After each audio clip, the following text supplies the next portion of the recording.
ओम श्री गणेशाय नमः। क्या आपने कभी सोचा है कि 108 नंबर में ऐसा क्या खास है?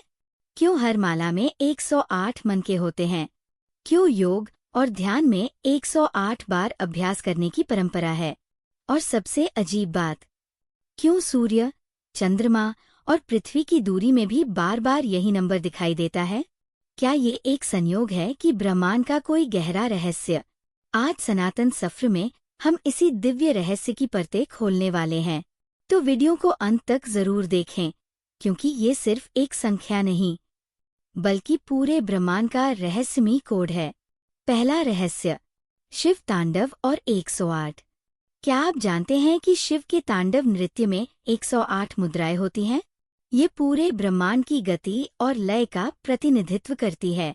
इसीलिए भारतीय शास्त्रीय नृत्य में भी 108 मुद्राएं होती है। योग में भी 108 आसनों का अभ्यास करने से मन, शरीर और आत्मा में एकरूपता आती है। दूसरा रहस्य, सांसों का विज्ञान और 108। एक सामान्य व्यक्ति 1 मिनट में 15 बार सांस लेता है, यानी 1 घंटे में 900 बार और 24 घंटे में 21,600 बार।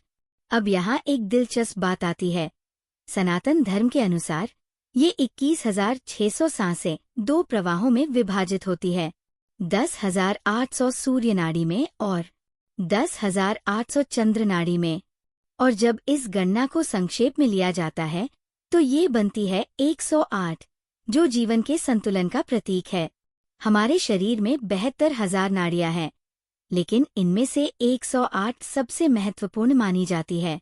ये हृदय चक्र में मिलती है, जहाँ श्वास और प्राण ऊर्जा केंद्रित होती है।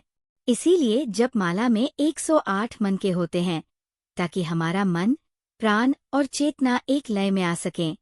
तीसरा रहस्य, ब्रह्मांड और 108। सूर्य का व्यास पृथ्वी के व्यास का 108 गुना है। सूर्य और पृथ्वी के बीच की औसत दूरी सूर्य के व्यास का लगभग 108 गुना है। चंद्रमा की पृथ्वी से दूरी भी चंद्रमा के व्यास का 108 गुना होती है। क्या यह महज संयोग है या ब्रह्मांड की दिव्य रचना? अगर हम ज्योतिषीय दृष्टि से देखें तो हमारी राशि चक्र में कुल 12 राशियां होती है और 9 ग्रह इन राशियों को नियंत्रित करते हैं। इन दोनों का गुना 108 आता है, यानी पूरा ज्योतिष शास्त्र और ग्रहों की गति भी 108 पर आधारित है।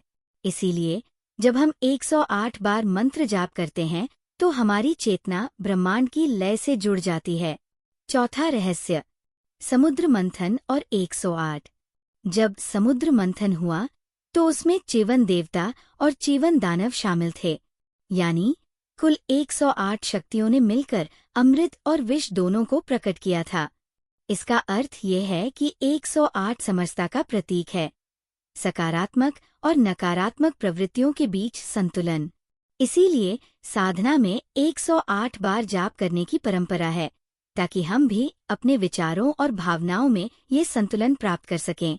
तो मित्रों, अब आप समझ गए होंगे कि 108 सिर्फ एक नंबर नहीं, बल्कि एक ब्रह्मांडीय कोड है, जो हमारे जीवन, सांसों और चेतना को नियंत्रित करता है।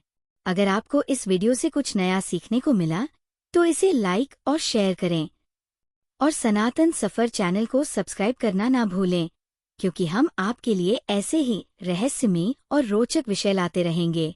जुड़े हमारे सनातन सफर में, हर कदम दिव्यता की ओर।